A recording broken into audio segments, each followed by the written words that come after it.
Hey, this is Matt Adelman with your guide to living in the Twin Cities, and today I'm walking through my top 5 tips for the Minnesota State Fair. Whether you've been there 100 times or this is your first time, these are tips and tricks that everyone should know. So, number one, the first tip that you need to understand about the State Fair is that it is busy. Over 2 million visitors attend the State Fair each year, which, if you think about it, you're walking through a couple mile area with potentially hundreds of thousands of people with you, which means be selective on the day that you go.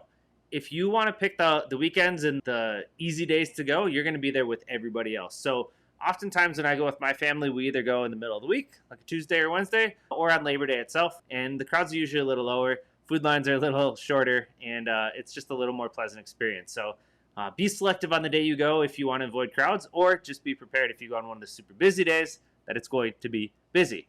Number two, make sure you understand how you're going to get to the fair.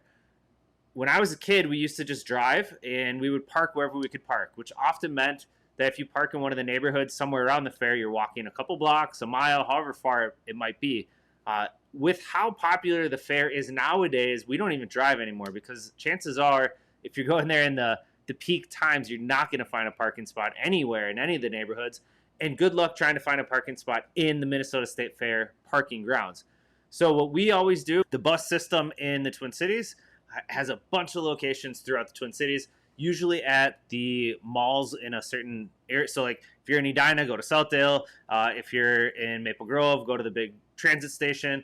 There'll be lots of spots you can go to where you can find park and ride. So you drive to a transit spot, you drive to the mall. The University of Minnesota has a humongous parking space where you can park, and then you get on a city bus. It's free. It takes you right to the fair. So instead of parking at the fair, instead of trying to park in one of the neighborhoods and pressing your luck that way, find a solution through Metro Transit. I think you can go to metrotransit.com and type in your address and figure out where can I park and ride to the fair. It takes a lot of stress out of the parking situation. So number 3 on my list.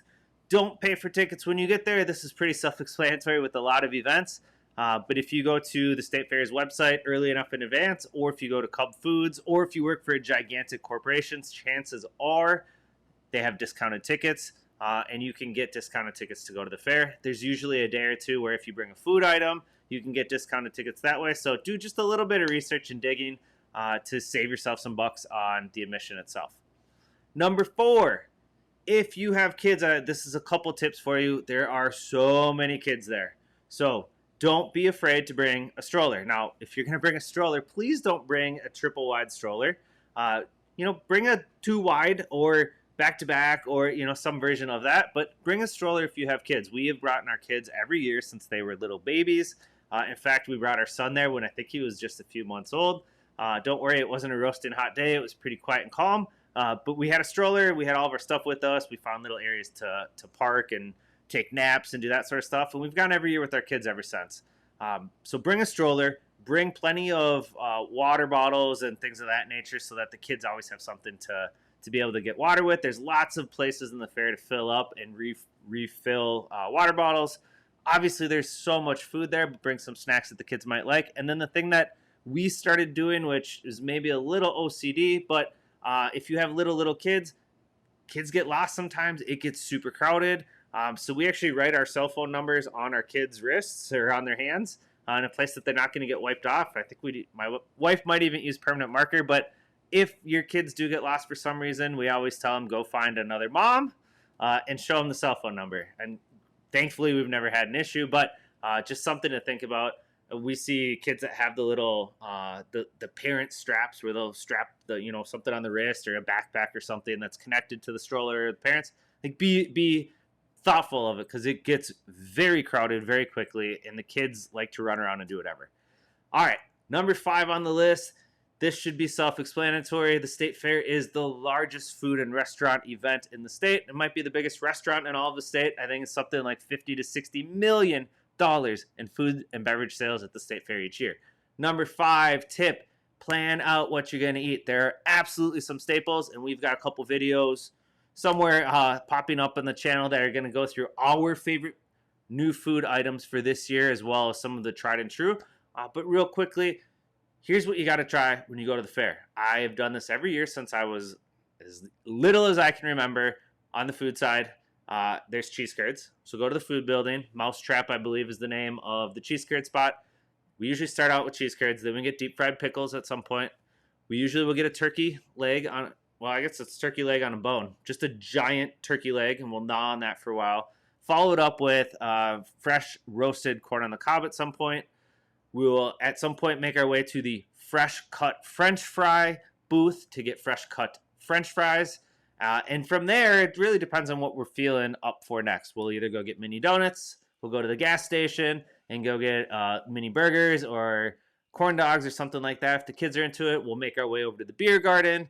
We'll make our way to the blue door barn, red door barn, whatever that is in the new food area, and get the cheese and grits or the waffle, chicken and waffle, or whatever their new thing is over there. That's a staple for us now. And that's usually where we need to calm down at some point, walk for another hour or two before we go get Sweet Martha's cookies and probably chocolate milk or regular milk at the milk area as well. The kids have been really good and not a pain in the butt, and they're still hungry. Maybe we'll go to the dairy barn and get some milkshakes or go get some ice cream. I don't know. I just gave you like all of the highlight places to go get food, the true staples that are there year in, year out. There is so many. I think there's over 500 different food and beverage items to choose from. So take some of these tried and true favorites, go look at our videos for the other new, hot, cool, fun, exciting places to go, and then just do a little research. What other restaurants and vendors are there that you know and like? I guarantee you're going to find something cool and exciting every 5 minutes that you're walking. So those are my top 5 tips, things to think about. They're going to help you in your experience this year and every year that you go. I would love to hear from you. So I do have, well, I guess 2 asks. First of all, if you're new to this channel, hit the subscribe button, hit the bell.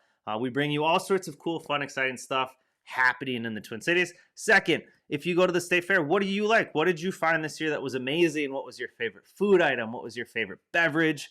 What was your favorite experience? Did you see any concerts? Did you go to any the events? Did you see the live births? There's all sorts of crazy fun stuff to do there. So drop a comment below. Let me know how you enjoyed the State Fair this year. And stay tuned for our more exclusive expanded coverage on the other things that we are doing and enjoying at the fair this year and hopefully every year to come. Take care, everyone.